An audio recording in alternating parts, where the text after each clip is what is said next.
नमस्कार। कार्यक्रम सन्दर्भमा यहाँहरूलाई स्वागत छ। म अफरोज। जनता टेलिभिजनको कार्यक्रम सन्दर्भ हरेक मङ्गलबार बिहान 7:30 बजे र सोही दिन पुनः प्रसारण 4:30 बजे हेर्न सक्नुहुनेछ।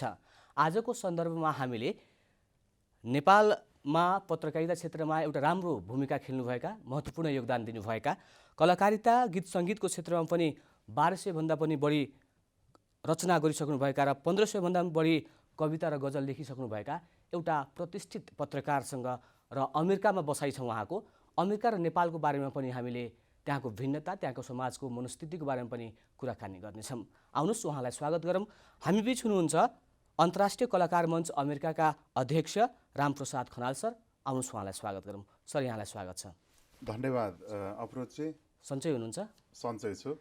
यति धेरै रचना, पूर्व पत्रकार, एकदम चर्चित कार्यक्रम पनि चलाउनु भएको छ तपाईँ। वर्तमान पनि पत्रकारै हुँ अहिले। मतलब कलाकारितामा तपाईँको बढी अहिले कतै दखल छ अहिले। हजुर। अनि यति हुँदाहुँदै पनि तपाईँ अमेरिका जानुभएको छ। हजुर। यसलाई अमेरिका पलायन भनेर हामी भन्न सक्दैनौँ? अब मेरो मात्रै कुरा गर्नुहुन्छ भने म एउटा फरक परिस्थितिमा अमेरिका गएको थिएँ। तर म जस्ता अहिले करिब 1 करोड नेपालीहरू, करिब नेपालको जनसङ्ख्या अब नयाँ तथ्याङ्क त आउनै बाँकी छ, करिब 3 करोड जनसङ्ख्या मध्ये 1 करोड जनसङ्ख्या बाहिर छ। त्यही 1 करोड जनसङ्ख्याभित्रको रामप्रसाद खनाल पनि एउटा हो भन्ने त्यस अर्थमा हामीले लिँदा राम्रो होला कि। अरू 1 करोड र तपाईँमा त फरक छ नि, यतिको रचना छ। हरेक मान्छेमा फरक हुन्छ, हरेक मान्छेको तपाईँको आफ्नै विशेषता हुन्छ, मेरो आफ्नै विशेषता हुन्छ। तर देशभित्रको जुन इन्भाइरोमेन्ट हुन्छ, देशको इन्भाइरोमेन्टले हामीलाई गाइड गरिरहेको हुन्छ, हामीलाई त्यो आफ्नो पोजिसन बनाइरहेको हुन्छ। खासमा रामसर, यो जस्तो अहिलेको मनस्थिति छ नि युवाहरूको, नेपालमा बस्नै नचाहने, विदेश जाने, +2 सक्ने बित्तिकैमा विदेश जाउँ भनेर विभिन्न कन्सल्टेन्सी धाउने जुन प्रवृत्ति छ, तपाईँले यो बुझ्नु भएको छ कि अमेरिका गएर त्यहाँको स्थिति कस्तो छ, अवस्था कस्तो छ, युवाहरूको आकर्षण त्यताप्रति किन भइरहेछ? मैले बुझ्नु खोजेको कुरा यो हो। अफरोजी, विद्यार्थी मात्रै होइन, मैले यसलाई यसरी भन्छु, पढ्ने विद्यार्थी बाहिर जान चाहन्छ, पढाउने प्रोफेसर, शिक्षक बाहिर जान चाहन्छ, डाक्टर बाहिर जान चाहन्छ, इन्जिनियर बाहिर जान चाहन्छ, पत्रकार बाहिर जान चाहन्छ, कलाकार बाहिर जान चाहन्छ, सक्ने बाहिर जान चाहन्छ।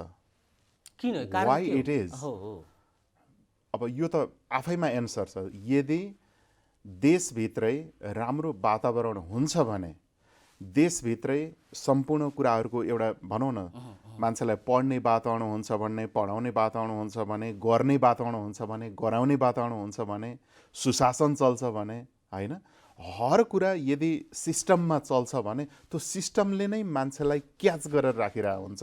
तर त्यही कमजोरीको कारणले अहिले चाहिँ नेपालीहरूको जुन बाहिर जाने क्रम, पढ्नेदेखि पढाउनेसम्म, गर्नेदेखि गराउनेसम्म, सक्नेदेखि सकाउनेसम्म सबै मान्छेहरू बाहिर प्रति आकर्षण हुनु भनेको यही भित्रको विकर्षणले हो। र त्यो विकर्षण भनेको देशमा सुशासन नहुनु हो, देशका सत्ता सञ्चालकहरू सक्षम नहुनु हो, देश कसरी अगाडि बढिरहेको छ भन्ने पिक्चर हो। र पछिल्लो कुरा गर्नुहुन्छ भने अप्रोच चाहिँ पासपोर्टको लाइन बनाउन जानेहरूको तपाईँले भिडको पिक्चर हेर्नुहोस्, र त्यहाँको त्यो पिक्चरले नै तपाईँलाई धेरै कुरा बोलिरहेको छ। Why the Nepalese people are going outside? Why they are interested to go outside? मुलुकमा चाहिँ अब श्रम गर्न आर्थिक अवस्था कमजोर छ, आफ्नो पारिवारिक अवस्थालाई सुधार्नको लागि प्राय जस्तो खाडी मुलुकमा जाने गर्नुहुन्छ थोरै पैसाले। तर जस्तो Europe, America, UK, Japan, Australia जस्तो अब यो देशमा पनि एउटा राम्रो वर्गका, मतलब उच्च वर्गका परिवारको पनि आकर्षण, मध्यम वर्गका पनि अलिकति व्यवस्थापन गरेर त्यहाँ जाउँ कि त्यहीँ बसौँ कि, नेपालमा केही छैन भन्ने जुन किसिमले तपाईँले पनि गर्नुभयो नि त, वातावरण पनि छैन, नेपालमा केही छैन चाहिँ म भन्दैन, वातावरण राम्रो छैन, सिस्टम राम्रो छैन, प्रकृतिले यति राम्रो छ। नेपाल जति सुन्दर संसारमा कोही पनि देश छैन। सानो देश, हिमाल छ, पहाड छ, तराई छ, होइन, भौगोलिक विविधताहरू छन्। प्रकृतिले त यो त स्वर्ग हो। तर प्रकृतिले दिएको स्वर्गको टुक्रा हाम्रो नेपाल हामीले सञ्चालन गर्न नजानेका कारणले यो देशका राजनीतिज्ञहरू, यो देशका सत्ता सञ्चालकहरू, यो देशको कर्मचारी यन्त्र, यो देशको सबै यी हर्ताकर्ताहरूको असफलताको कारणले विकर्षण एउटा त्यो भएको हो कि अमेरिकाबाट बसेर नेपाललाई निहाल्दा तपाईँले मुख्य कुराहरू के सुधार्नुपर्छ जस्तो मतलब सिस्टमको कुरा भन्नुभयो, अब इन्भाइरोमेन्टको कुराहरू पनि छन्, अनि सक्षम क्षमतावान व्यक्तिलाई कसरी नै नेपालमा राख्न सकिने भन्ने एक किसिमको पनि योजना हुनुपर्छ कि हो। अमेरिकाबाट नेपाल हेर्दा मात्रै होइन, मैले भन्छु नेपालभन्दा बाहिरबाट नेपाल हेर्दा हामीले देख्ने कुरा के हो भने यो देश, तर जस्तो अमेरिका त हामीले विश्वको उत्कृष्ट कन्ट्री मध्ये एक मान्छौँ नि त, नम्बर 1 बाट हेर्दाखेरि को अवस्था मैले बुझ्न खोजिरहेको छु। त्यहाँबाट हेर्दाखेरि चाहिँ कस्तो भने यहाँ चाहिँ कुनै पनि कुराको सिस्टमै भएन कि। तपाईँ अहिले यहाँबाट निस्केर जब बाटोमा जानुहुन्छ त्यहाँ चाहिँ ट्राफिकको लेन त छ, तर तपाईँ हामीले ट्राफिकको लेन पालना नगरेपछि त्यही सिस्टम तोडियो। त्यसैले गर्दा दुर्घटनाहरू बढे। हर चिजमा पोलिटिसाइज, हरेक कुरामा राजनीति, हरेक मान्छे नेता, हरेक मान्छे कार्यकर्ता, हरेक मान्छे झोला बोकेर हिँड्ने, हरेक मान्छे चाहिँ पार्टीको झन्डा समाएर हिँड्ने। यहाँ त त्यो जुन छ नि यो गन्जागोलले नै बाहिरबाट हामी के देख्छौँ भने यो गन्जागोलले नै त्यो सिस्टमलाई बिथोलिरहेको छ र हामीले बिथोलिरहेका छौँ हामी नेपालीहरू। अहिले विद्यार्थी नेता भएको छन्, अनि पत्रकार नेता, कलाकार नेता, सबै अब क्षेत्रका व्यक्तिहरू पनि नेता हुनुभएको छ। यो कारणले पनि बिग्डेको हो कि जस्तो तपाईँको भनाइ एकदम सत्य हो। त्यति मात्रै होइन, न्यायाधीश त राजनीति गर्ने रहेछन्, देख्नुभयो। सर्वोच्च अदालत जहाँबाट न्याय सम्पादन हुन्छ, तपाईँ हामी कुनै पनि जनताले अन्यायमा परे भनेर जाने ठाउँ अदालत होइन र। अदालतमा पनि न्यायाधीशहरू बीच 19 जना न्यायाधीश बीचमा पनि गुट उपगुट र राजनीति हुने देशमा तपाईँ के सिस्टमको कुरा गर्नुहुन्छ? यहाँभन्दा व्यथिति, यहाँभन्दा लथालिङ्ग, यहाँभन्दा भताभुङ्ग, यहाँभन्दा चाहिँ विचलन केही छ र? बाँकी देशप्रतिको माया र सिस्टमप्रतिको विचलन देखिएको छ रामप्रसाद सर। माटोप्रति हामीलाई, यो देशप्रति हामीलाई यति माया छ। म मात्रै होइन, कुनै पनि विदेशमा बस्ने नेपालीले आफूलाई भन्दा, आफ्नो प्राणलाई भन्दा यो देशलाई माया गर्छन्। हरेक दिन हरेक पल तडपिन्छन्। तर सिस्टम, जे मैले उदाहरण दिएँ, तपाईँले आफै पनि भन्नुभयो, पढ्ने विद्यार्थीले राजनीति गर्न थालेपछि के हुन्छ? पढाउने शिक्षक र प्रोफेसरले राजनीति गर्न थालेपछि के हुन्छ? राजनीति। राजनीतिका नाममा जब गुण्डाहरू चाहिँ राजनीतिज्ञ बन्छन् के हुन्छ? राजनीति। सांसदका नाममा पैसा हुनेहरू करोडौँ खर्च गरेर जब टिकट किन्छन्, टिकट बिक्री हुन्छ, के हुन्छ? संसद। जब राजनीति गर्ने मान्छेहरू र झोले मान्छेहरू न्यायाधीश बनेर अदालतमा प्रवेश गर्छन् के हुन्छ? न्यायालय। जब राजनीतिक आधारमा नियुक्ति र भागभण्डा हुन्छ के हुन्छ? सिस्टम। प्रशासनमा हेर्नुहोस्, प्रहरीमा हेर्नुहोस्, सेनामा हेर्नुहोस्, जहाँ हेर्नुहोस् राजनीति। राजनीति पनि फेरि देश बनाउने मूल नीति अन्तर्गतको, सुशासन दिने अन्तर्गतको राजनीति भइदिए त हामी स्याल्युट गर्थ्यौँ। तर यो केन्द्रमा पुग्ने मात्रै राजनीति हुन्छ। जसरी पनि जहाँबाट पनि राइट, जसरी पनि बिथोल्ने भन्दा बाहेक कुनै किसिमको राम्रो क्रिएटिभ काम नगर्ने राजनीतिले स्टेरिङ समाएर हिँडिरहेको छ। त्यस कारणले यो व्यथिति छ। बाहिरबाट पनि हामीले यो सिस्टम, यो जुन अहिलेको अवस्था छ, यसलाई सुधार्नको लागि हजुर जस्तो अमेरिकामा कस्तो किसिमको राजनीतिक प्रणाली छ, मतलब प्रणाली भन्दा पनि त्यहाँको सिस्टम, विद्यार्थीहरूको राजनीति, वकिलहरूको राजनीतिसँग कतिको आबद्धता छ, या अरू पनि सङ्गठन, शिक्षक सङ्गठनको कतिको छ, कसरी जान सकिन्छ? त्यहाँ तपाईँले देखेको र यहाँ सुधार्नुपर्ने कुराहरू केही? अमेरिकामा के हुन्छ भन्नुहुन्छ भने त्यहाँ पनि फोहोरी राजनीति नभएको होइन, त्यहाँ पनि छ। त्यहाँ पनि गन्जागोल नभएको होइन, त्यहाँ पनि छ।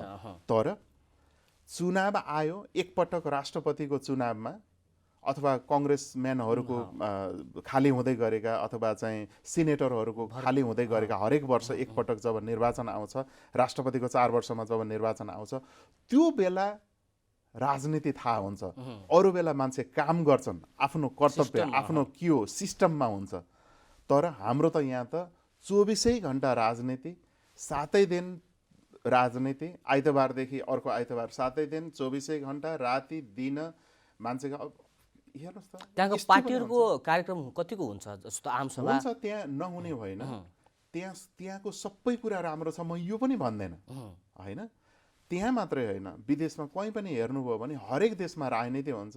राजनीति भनेको सबै नीतिहरूको पनि मूल नीति हो र त्यसले नै देशलाई एउटा दिशा प्रदान गर्नुपर्छ, त्यो छ।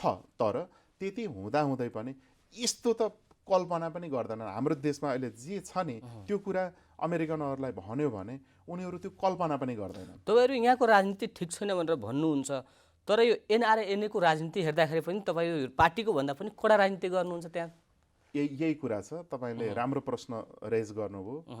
एनआरएन बाहिर बस्ने नेपालीहरूको, सार्क राष्ट्रभन्दा बाहिर बस्ने हामी लाखौँ लाख नेपालीहरूको एउटा साझा संस्था। त्यही संस्थाभित्र पनि यही नेपालको गन्दा राजनीति छिरेर, यही नेपालका यिनै गन्दा पोलिटिसियनहरू खेलेर त्यो संस्थालाई समेत अहिले एउटा पक्षले सम्मेलन गर्ने भन्छ, अर्को पक्षले रोक्ने भन्छ। त्यहाँबाट परराष्ट्र मन्त्रालयले हस्तक्षेप गरेर अहिले त्यही अन्योलताको सिर्जना भएको छ। त्यो हामीहरू बाहिर बस्ने नेपालीहरू पनि यहीँका राजनीतिका, यहीँको फोहोरी राजनीति, यहीँको झोले राजनीतिले हामी समेत अब त्यो एनआरएनए समेत एउटा बिटुलो बनाउने अवस्थामा छ, जुन अत्यन्त दुःखद हो। र एनआरएनएको एउटा आजीवन सदस्यको नाताले, म बाहिर बस्ने एउटा नेपालीको नाताले, एनआरएनको मेम्बरको नाताले त्यो मलाई लाज लाग्छ। र ती अभियन्ता हाम्रा साथीहरूले यस्तो फोहोरी राजनीतिमा यो परराष्ट्रले अहिले जसरी हस्तक्षेप गरिरहेछ, नेपालका पोलिटिकल पार्टीहरू जसरी खेलिरहेका छन्, एमालेको भातृ सङ्गठन जस्तो, काङ्ग्रेसको जनसम्पर्क समिति जस्तो, माओवादीको अर्को सङ्गठन जस्तो, एनआरएनएलाई पनि आफ्नो बनाउनका लागि जुन गुटबन्दी गरिँदैछ, हामी त्यसका विरुद्ध आवाज उठाइरहेछौँ। तर दुःखको कुरा भन्नुपर्छ अप्रोच चाहिँ त्यहाँ पनि फोहोरी नेपाली राजनीतिले यस्तो जडा गाडिसकेको छ कि हामी स्वतन्त्र मान्छेहरू, जो हामी कुनै पनि पोलिटिकल पार्टी, कुनै पनि सिस्टर अर्गनाइजेसनहरूमा आबद्ध छैनौँ, त्यस्ता मान्छेहरूलाई एकदमै अप्ठ्यारो परिस्थिति छ। र हामी अल्पमतमा छौँ। बहुमतमा तिनै मान्छेहरू छन् जो काङ्ग्रेस, जो एमाले, जो माओवादी, तिनै नेपालका राजनीतिक पार्टीको जुन अवस्था छ, एनआरएन भित्रको त्यही पार्टीका भातृ सङ्गठन जस्ता, मतलब मानौँ त्यो जस्तै बनाएका छन् अहिले। तिनीको अवस्था नि त्यस्तै छ। एउटा स्वतन्त्र व्यक्तिहरूको लागि एनआरएन पनि त्यति सहज छैन त्यहाँ बसेर काम गर्न। स्वतन्त्र मान्छेहरू हामी छौँ, लडिरहेछौँ। हामीले त्यहाँ राजनीति गर्न हुन्न भनेर आवाज उठाइरहेका छौँ, तर हामी अल्पमतमा छौँ। त्यो चाहिँ सत्य हो। जस्तो रामप्रसाद सर, अमेरिकामा नेपालीहरूको समस्या के छ? मुख्य समस्याहरू के छन्? राम्रो त हामी भन्छौँ यहाँ राम्रो छ भनेर गइरहन्छौँ, तर पक्कै पनि समस्या होला। यस्तो छ, अब कुनै पनि देशमा, अमेरिका मात्रै होइन, कुनै पनि देशमा यो देशबाट अर्को देशमा जाँदाखेरि हामीले we have to start from zero level होइन, जहाँ जिरो लेभलबाट सुरु गर्नुपर्छ। जस्तै म उदाहरणका लागि, म गुल्मीको गाउँमा जन्मेको मान्छे, गुल्मीबाट उठेर बुटोल आएँ। बुटोल आउँदा मलाई सुरुमा स्ट्रगल गर्नै पर्यो। बुटोलबाट काठमाडौँ आएँ। काठमाडौँ आउँदा मलाई झन् स्ट्रगल गर्नु पर्यो।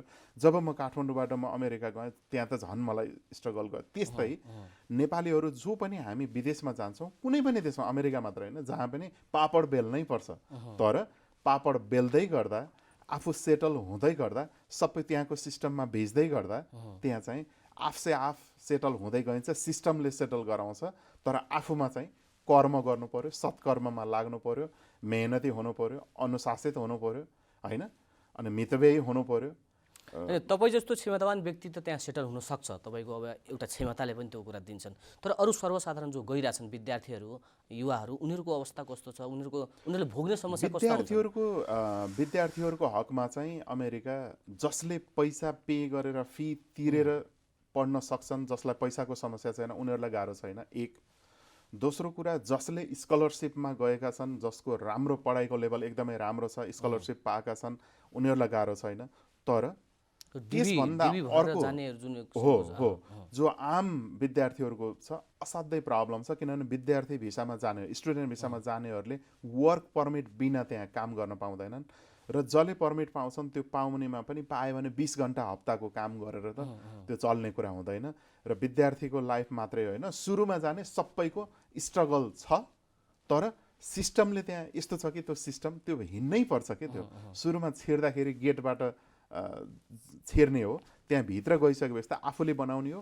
आफूमा हुन्छ, आफूमा क्षमता छ भने, आफूमा योग्यता छ भने, आफूमा प्रतिभा छ भने, अमेरिका मात्रै होइन, कहीँ पनि मान्छे सेटल हुन मैले अघि सकिन्छ। पनि तपाईँको सम्पूर्ण कृतिको बारेमा तपाईँको अब जति कार्यहरू गर्नुभएको छ त्यो बारेमा पनि संक्षिप्त भने।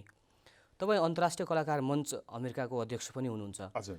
अहिले नेपालको कलाकारको अवस्था के छ? अहिले कोभिड-19को कारणले पनि अब यो इन्डस्ट्री भनौँ न, यो क्षेत्र चाहिँ अलिकति प्रभावित नै भएको छ।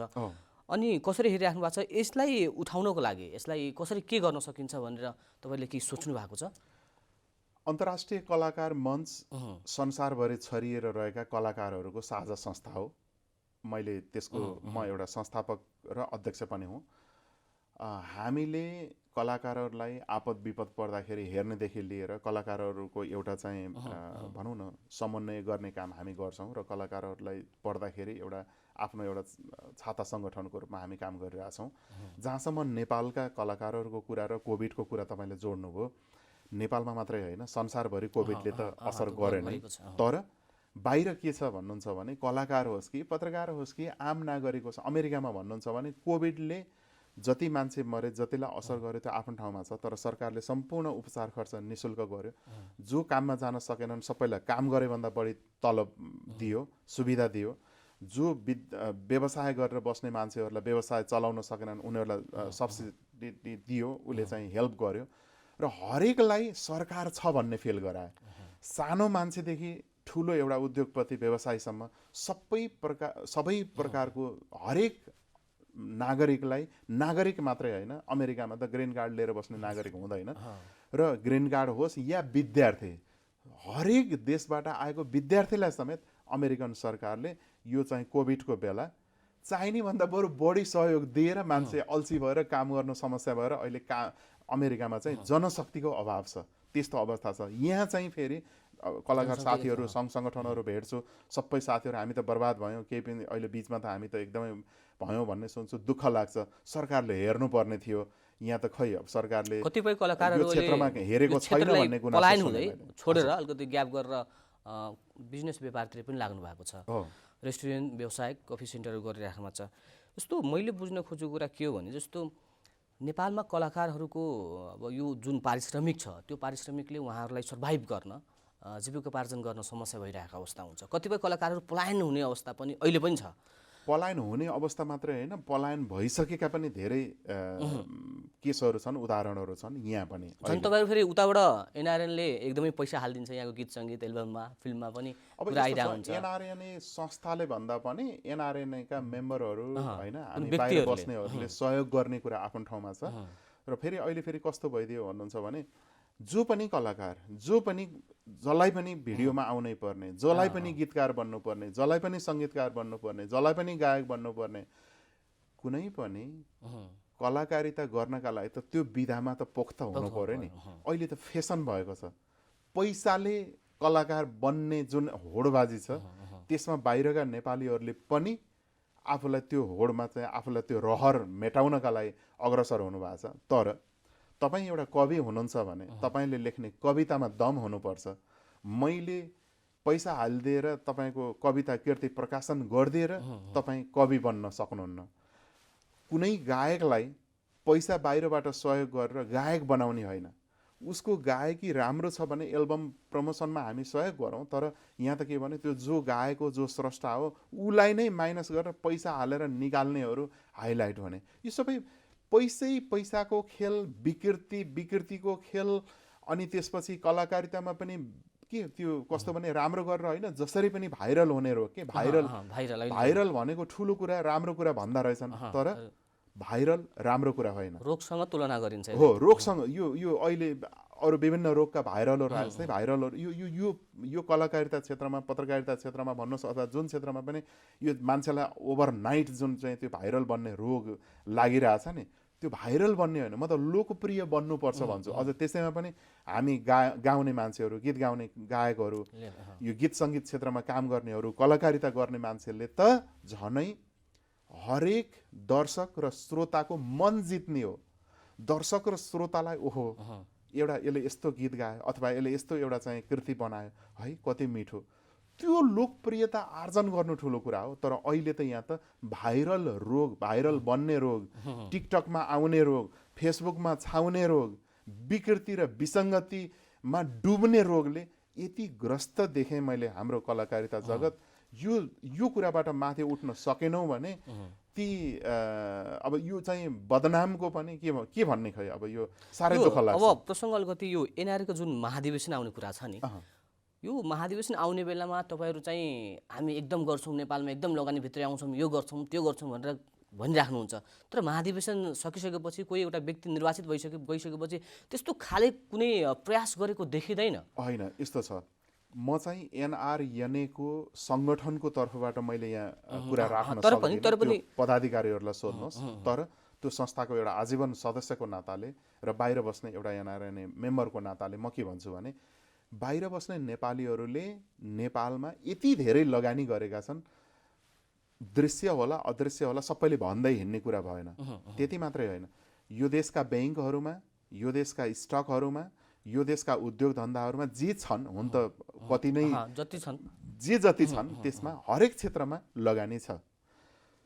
नेपालमा बाढी पहिरो आयो, भूकम्प आयो अथवा कसैलाई केही आपद विपद पर्यो, एनआरएनएका मेम्बरहरू बाहिर बस्ने नेपालीहरूले सहयोग गरिरहेछन्। कहीँ कतै कुनै क्षेत्रमा पनि अछुतो म देख्दैन। त्यति मात्रै होइन मित्र, हामीले बाहिरबाट कमाउने कुनै पनि देशमा, नेपालभन्दा बाहिर बस्ने कुनै पनि देशमा बस्ने नेपालीले कमाएर पठाउने रेमिट्यान्सले, जस्तै फर इक्जाम्पल मैले मेरो परिवारलाई वर्षमा मैले चाहिँ 5 लाख पठाएँ भने त्यो मेरो परिवारले खर्च गर्ने 5 लाख रुपियाँ यो राष्ट्रको अर्थतन्त्र सञ्चालनको सहायक हो, होइन? अर्थतन्त्र बुझ्नेहरूले यो कुरा बुझ्नुहुन्छ। त्यस्तै हरेक नेपालीले विदेशमा कमाएर पठाउने रेमिट्यान्स यो देशको आम्दानी हो। यदि रेमिट्यान्स रोकियो भने यहाँका यी 884 जना सांसदहरूको तलब रोकिनेवाला छ। केन्द्रको सरकार मात्रै होइन, 7 वटा प्रदेश सरकारको तलब रोकिनेवाला छ। यहाँ केही चल्नेवाला छैन, तलब खान नपाउने स्थिति हुन्छ। र देशको मुख्य आम्दानीको स्रोत भनेको अहिले रेमिट्यान्स किन, यही बाहिरबाट आउने यसैमा छ। तर पनि फेरि केही मान्छेहरू, विदेशमा बस्ने मान्छेहरू, खुन र पसिना चुहाएर यो देशमा सिन्चित गर्ने नेपालीहरूलाई बाहिर बसेर ठुला कुरा गर्ने भनेर आलोचना पनि गर्न भ्याउँछन्। त्यस्ता मान्छेहरूलाई त देख्दाखेरि कहिलेकाहीँ टिठ पनि लाग्छ। तपाईँहरूले यति रेमिट्यान्स पठाउनुहुन्छ, तर पनि तपाईँहरूको समस्या जुन छ, विदेशमा बस्ने नेपालीहरूको समस्या राज्यले त्यति हेरिदिँदैन। राज्यसँग तपाईँको समन्वय कतिको भइरहन्छ, कतिको सहयोगी भूमिका खेलिरहन्छ? बाहिर बस्ने नेपालीहरूलाई नेपालको सरकारले केही हेरिदिनु पर्दैन, मात्रै आउँदा जाँदा एयरपोर्टमा अलिकति सहजीकरण गरिदियोस्, होइन? अलिकति चाहिँ त्यहाँ आउँदाखेरि नेपालीहरूले एयरपोर्टमा त झन्झट दुःख बिहोर्नु नपर्नु। बाहिर बस्ने आफै हामी सक्षम छौँ। विदेश बस्ने नेपालीलाई भोटको राइट दिनुपर्छ भन्ने कुरा जुन आउँछ नि, यसमा तपाईँको के छ धारणा? म चाहिँ विदेशमा बसेर नेपालको भोटिङ राइट म चाहिँ माग्ने पक्षमा छैन। नेपालकै राजनीति गर्न छ, यहीँ पनि गर्ने, त्यति सहयोग गर्ने। तर अब दिँदाखेरि कुनै कुनै देशहरूले दिएका पनि छन्, त्यसले राम्रो पनि भएको छ। म चाहिँ व्यक्तिगत रूपमा बाहिर बसिन्छ भने, बाहिरको नागरिकता लिइन्छ भने कुनै पनि नेपालीलाई नेपालको भोटिङ राइट दिनुपर्छ भने म चाहिँ राख्दैन। बाहिरबाट पनि हेर्दाखेरि नेपालमा यो व्यक्ति राम्रो छ, यो निर्वाचनमा छ भने यसले जिताउनु पर्छ, यसले जितेर आएपछि यसले राम्रो काम गर्छ भन्ने त मनमा हुन्छ नि त। यस्तो छ, तपाईँले भनेको कुरा सही हो, तर त्यो गर्न किन दिँदैनन् यो देशका हर्ताकर्ताहरूले भने यिनीहरूलाई थाहा छ बाहिर बस्ने नेपालीहरूलाई भोटिङ राइट दियो भने यहाँका यी जम्मै यो चाहिँ लुटेर खान पल्केका राजनीतिज्ञहरू, पार्टीहरू, यिनका झोला बोक्नेहरू र सीमित राजनीतिलाई पेसा बनाएर, होइन, लोकतन्त्रलाई लुटतन्त्रमा परिणत गर्नेहरूको चुलो बन्द हुन्छ। त्यस कारणले त्यो दिन्छन् भन्ने मलाई विश्वास लाग्दैन। रामप्रसाद सर, हामी कार्यक्रमको अन्त्यमा आएको छौँ। हजुर, तपाईँ जस्तो एउटा क्षमतावान व्यक्ति अमेरिकामा हुनुहुन्छ, नेपालमा के कस्तो भइदिए, कस्तो भयो भने तपाईँको यता नेपाल फर्किने सम्भावना प्रबल भएर जान्छ, फर्किने सम्भावना छ कि छैन तपाईँ जस्तो? यो देशमा म एउटा त्यस्तो मान्छे खोजिरहेको छु, यो देशमा म एउटा त्यस्तो शासक खोजिरहेको छु जसले संसारभरि रहेका नेपालीलाई नेपाल फर्क, नेपालमा मिलेर हामी केही गरौँ, अब नेपाल बनाऊ भनेर खुल्ला हृदयले आह्वान गर्न सकोस्, त्यो वातावरण बनाइदिन सकोस्। उदाहरणका लागि भारतमा मोदी प्रधानमन्त्री भए लगत्तै उनले के एउटा आह्वान गरे भने एनआरआई भन्छ भनेको जसरी हाम्रो एनआरएन भने जस्तै इन्डियामा एनआरआई छ, भारतभन्दा बाहिर रहेका इन्डियन पिपलहरूको। उनले के आह्वान गरे भने संसारभरि रहेका कुनै पनि भारतीय मूलका नागरिकहरू भारत फर्क, लगानी गर, हामी तिम्रो पूर्ण ग्यारेन्टी गर्छौँ, सुरक्षा तिम्रो हाम्रो ग्यारेन्टी गर्छौँ, फर्क भने त्यो भन्ने बित्तिकै अमेरिकाको लगभग चाहिँ आधी भारतीय मूलका नागरिकहरू भारत फर्के र भारतमा चाहिँ लगानी गरे। त्यसै गरेर एउटा नेपालमा एउटा त्यस्तो शासक भइदियोस् जसले चाहिँ यसरी खुल्ला हृदयले आह्वान गर्न सकोस्, परिस्थिति बनाइदियोस्, सुशासन दिए भयो, हामीलाई अरू केही दिनु पर्दैन होइन। हामीलाई एउटा काम गर्ने सिस्टम भइदियोस्, सुशासन भइदियोस्। यहाँ त हरेक फाइल एउटा फाइल अर्को टेबलमा सार्दा घुस दिने त्यो हामी त त्यो गर्न सक्दैनौँ होइन। त्यो सिस्टममा अहिले बाहिर चल्दैन। यहाँ चाहिँ सुशासन मात्रै भइदिने हो भने, इन्भाइरोमेन्ट भइदिने हो भने हरेक नेपाली नेपाल फर्किन तयार छ, नेपालमा लगानी गर्न तयार छ, यो देश बनाउन तयार छ, यही देशमा केही गर्न तयार छ। हरेक नेपाली, म मात्रैको कुरा होइन, म त्यो भन्छु। र आज तपाईँको कार्यक्रम अहिले हेर्दै गरेका चाहिँ शासकहरू कोही हुनुहुन्छ भने, यो देशका चाहिँ पार्टीका नेताहरू कोही कसैले यो कार्यक्रम हेर्नुभएको छ भने तपाईँहरू विदेश घुम्न जाने र अर्को देशको हेरेर सिकिदिनुहोस्। हामीलाई वातावरण मात्र, हामीलाई केही दिनु पर्दैन, वातावरण चाहियो होइन। त्यो गरिदिनुहोस्। बाहिरका नेपाली फर्केर यही देशलाई, यो स्वर्गको टुक्रालाई कस्तो बनाउँछन्, यो कसरी चम्काउँछन्, म यति मात्रै अनुमान मात्रै गर्न सक्छु। हवस् त रामप्रसाद खनाल सर, यहाँले महत्त्वपूर्ण समय दिनुभएकोमा यहाँलाई धेरै धेरै धन्यवाद दिन चाहन्छु। अफरोज अर्पणजी, पृथक नाम, पृथक शैली। अब पत्रकारितामा मैले हजारौँ ठुला भनौँ राजनीतिज्ञदेखि विभिन्न प्रकारका व्यक्तित्वहरूसँग जुन अन्तर्वार्ता गरेँ, आज फरक किसिमको अन्तर्वार्ता तपाईँसँग गर्न पाइयो। बोलाउनु भयो, सम्झिनु भयो जनता टेलिभिजनलाई, तपाईँलाई, हाम्रो मित्र टङ्क पन्तजी लगायत सम्पूर्ण अहिले यो सुटिङमा संलग्न प्राविधिक टिम सबैलाई मेरो हार्दिक धन्यवाद। नमस्कार। कार्यक्रम सन्दर्भ आजको लागि यति नै। आजको सन्दर्भमा हामीले अन्तर्राष्ट्रिय कलाकार मञ्च अमेरिकाका अध्यक्ष रामप्रसाद खनाल सरसँग कुराकानी गरेका थियौँ। कार्यक्रममा हामीले अमेरिकामा बसाइको अवस्थामा त्यहाँको नेपालीहरूको समस्या के छ, नेपालमा के सुधार गर्नुपर्ने जस्ता विषयमा हामी कुराकानी गरेका थियौँ। कार्यक्रममा हेरेर समय दिनुभएकोमा यहाँहरूलाई धेरै धेरै धन्यवाद। जनता टेलिभिजन हेर्दै गर्नुहोला। नमस्कार।